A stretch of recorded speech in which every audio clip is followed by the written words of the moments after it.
అనేక అవమానాలను ఓర్చి దేశంలోని ఆడపిల్లల జీవితాల్లో వెలుగులు నింపిన మహనీయురాలు సావిత్రిబాయి పూలే అని అన్నారు నకిరేకల్ ఎమ్మెల్యే వేముల వీరేశం. సావిత్రిబాయి పూలే జయంతి సందర్భంగా నల్గొండ జిల్లా నకిరేకల్ జెడ్పీ హైస్కూల్లో వేడుకలు నిర్వహించారు. పూలే చిత్రపటానికి పూలమాల వేసి జోహార్లు అర్పించారు. స్కూల్లోని మహిళా ఉపాధ్యాయులను శాలువాతో సన్మానించారు.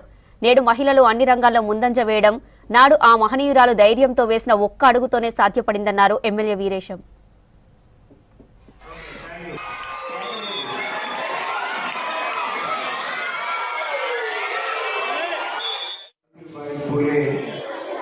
అనుభవించిన అనేక రకాల అవమానాలు, అనేక రకాల ఇబ్బందులు, అనేక రకాల హింస, ఈ అన్నిటి మధ్య నిలబడి మహిళల యొక్క చదువులు, కింది వర్గాల యొక్క చదువుకు ఎంత ప్రాధాన్యత ఉందో, ఒక అక్షరం లక్షల మెదళ్ళను కదిలిస్తుంది అనేటువంటి సత్యం ఎంతనో ఈరోజు మనందరం చదువుకునేటువంటి ఒక భాగ్యం ఆ మహనీయురాలు కల్పించింది.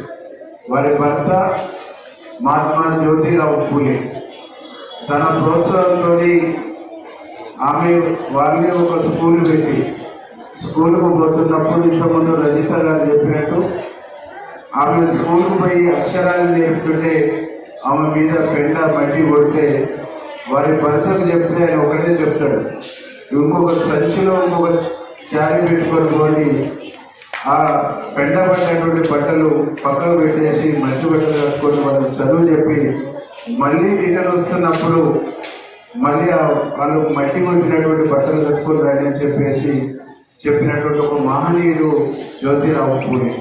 కాబట్టి ఆ మహనీయుల యొక్క విలువ, విద్య లేదే వికాసం లేదు, విద్య లేదే వివేకం లేదు అనేటువంటి అనేక సూక్తుల్ని, అనేక సత్యాన్ని వాళ్ళ అక్షర రూపం రాసినటువంటి ఒక మహనీయుడు. ఆ మహనీయుల యొక్క స్ఫూర్తితోనే ఈరోజు ఈ విద్య అనేటువంటిది మనం అందుకోగలం.